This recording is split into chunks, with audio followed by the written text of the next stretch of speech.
कहानी की शुरुआत में हमें मारिया नाम की एक लड़की दिखती है, जो एक नन ईसाई साध्वी है। वह जंगल में घूम रही होती है। जंगल में चलते-चलते उसे जैक नाम का एक लड़का मिलता है। जैक बिना कपड़ों के जंगल में घूम रहा होता है। जैसे ही जैक मारिया को देखता है, वह उसे गुड मॉर्निंग बोलता है। यह देखकर मारिया डर जाती है और वहां से भाग जाती है। फिर वह अपने ईश्वर के सामने जाकर माफी मांगती है कि उसने एक इंसान को बिना कपड़ों के देख लिया। जब वह भगवान से माफी मांग रही होती है, तभी उसे एक और लड़का दिखाई देता है, जो भेड़ चराने का काम करता है। मारिया उससे बात करने लगती है और उसकी भेड़ों के साथ खेलने लगती है। मारिया अभी भेड़ों के साथ खेल ही रही होती है कि तभी जैक दोबारा उसके सामने आ जाता है। इस बार जैक उसे खाने के लिए एक फल देता है। मारिया उसे लेने के बजाय फेंक देती है और डरकर वहां से भाग जाती है। अब हमें जैक की शैतानी हंसी सुनाई देती है। वह मारिया को भागते हुए देखता है और उसके चेहरे पर एक अजीब मुस्कान आ जाती है। इसके बाद हमें पता चलता है कि मारिया जंगल के अंदर एक बड़े गिरजाघर चर्च में रहती है। वहाँ बहुत सारी नन रहती हैं, जो बिना किसी आदमी के अपना जीवन जीती हैं और सिर्फ अपने ईश्वर यानी जीसस की प्रार्थना करती हैं। अब गिरजाघर के अंदर मारिया बाकी सभी ननों के साथ बैठकर खाना खाने लगती है। मारिया जब खाना खा रही होती है, तब भी उसके दिमाग में बार बार जैक का ही ख्याल आ रहा होता है। उसे बार बार वही तस्वीर दिख रही होती है, जहाँ जैक जंगल में बिना कपड़ों के घूम रहा था। ये सब सोचकर वह परेशान हो जाती है और सोने के लिए चली जाती है। लेकिन जब वह सोने की कोशिश करती है, तब भी उसके दिमाग में वही बातें आती रहती हैं। उसे लगता है कि यह बहुत बड़ी गलती है, बहुत बड़ा पाप है। इस वजह से वह खुद को सज़ा देना शुरू कर देती है। तभी एक दूसरी नन आती है और मारिया से कहती है कि गिरजाघर में रहने वाले एक बूढ़े व्यक्ति की तबीयत बहुत ज़्यादा खराब हो गई है। मारिया को जाकर उसकी सेवा करनी होगी। जब मारिया उस बूढ़े व्यक्ति की देखभाल करने के लिए वहां पहुंचती है, तभी अचानक जैक फिर से उसके सामने आ जाता है। इस बार जैक अपने आधा खाए हुए फल को मारिया की ओर बढ़ाता है और उसे खाने के लिए कहता है। यह देखकर मारिया डर जाती है और तुरंत गिरजाघर लौट जाती है। वहां जाकर वह फिर से खुद को सजा देने लगती है। जब वह अपने कमरे में खुद को सजा दे रही होती है, तब एक दूसरी नन चुपचाप आकर उसे यह सब करते हुए देख लेती है। अगले दिन जब मारिया सोकर उठती है, तो उसके दिमाग में सिर्फ उलझन भरे ख्याल चल रहे होते हैं। अब मारिया फिर से जंगल में जाती है और जैक को ढूंढने की कोशिश करती है, लेकिन उसे जैक कहीं भी दिखाई नहीं देता।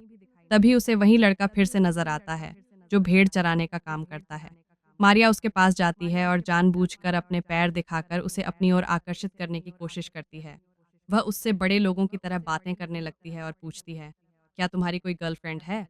वह लड़के को अपनी ओर खींचने की कोशिश करती है, लेकिन लड़का उसकी बातों में नहीं आता और वहां से भाग जाता है।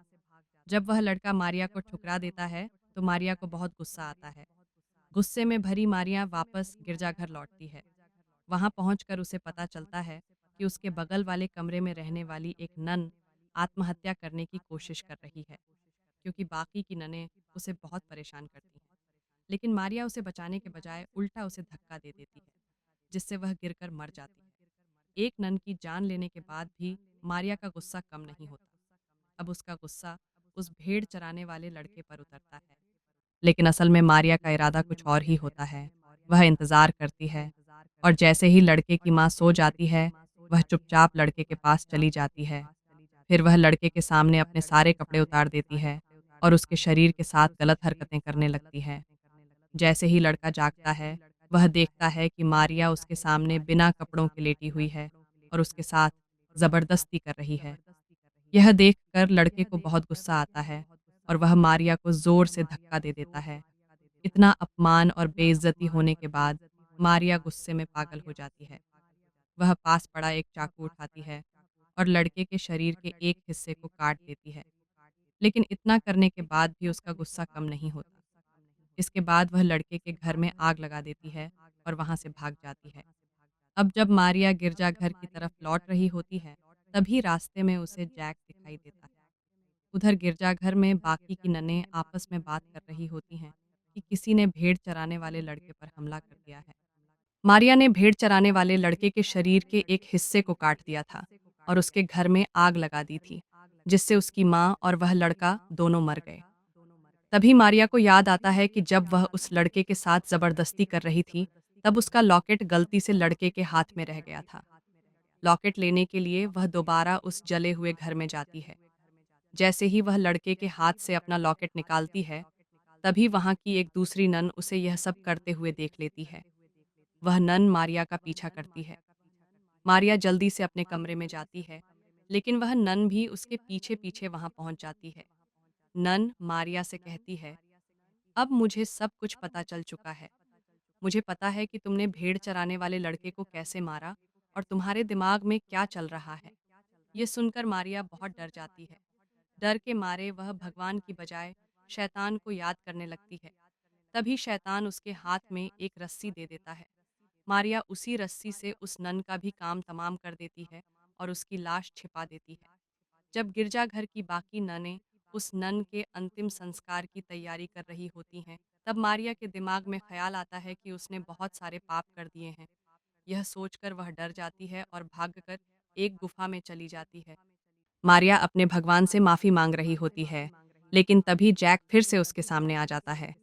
जैक कहता है, तुम्हें शैतान ने चुना है, तुम हम में से ही एक हो, इसलिए तुम्हारे दिमाग में ये सब ख्याल आते हैं और तुमने इतने सारे पाप किए हैं। आगे चलकर हम बाकी की ननों को भी अपने जैसा बना लेंगे। यहाँ अब कोई पाबंदी नहीं होगी। जिसे जो करना है, वह कर सकता है। जिसे मर्दों के साथ जाना है, वह जा सकती है। शैतान से मिलने के बाद मारिया वापस गिरजाघर में जाती है। वहाँ उसे पता चलता है कि बाकी की सारी ननों ने मिलकर उसे लीडर बना दिया है। यह जानकर मारिया खुशी से पागल हो जाती है। लेकिन जैसे ही वह अंदर जाती है, उसे समझ आता है कि बाकी की ननें उसे मारना चाहती हैं। सभी एक-एक करके उस पर चाकू से हमला कर देती हैं। बहुत सारे चाकू लगने के बाद खून से लथपथ मारिया अपने कमरे की ओर भागती है। जैसे ही वह अपने कमरे में पहुंचती है, वह देखती है कि उसके शरीर पर जो भी जख्म थे, वे सब गायब हो चुके हैं। फिर वह कमरे के बाहर देखती है और चौंक जाती है। वहाँ वही नन खड़ी है, जिसे उसने जलाकर मार दिया था। अब मारिया को समझ आता है कि यह सब कुछ बस एक सपना था। जब वह पहली बार जंगल में जैक से मिली थी, उसके बाद से जो भी हुआ, वह सिर्फ उसके सपने में हो रहा था। और इसी के साथ यह अजीब और बकवास सी फिल्म खत्म हो जाती है। अगर आपको यह एक्सप्लेन पसंद आया, तो लाइक मार देना और चैनल को सब्सक्राइब कर लेना।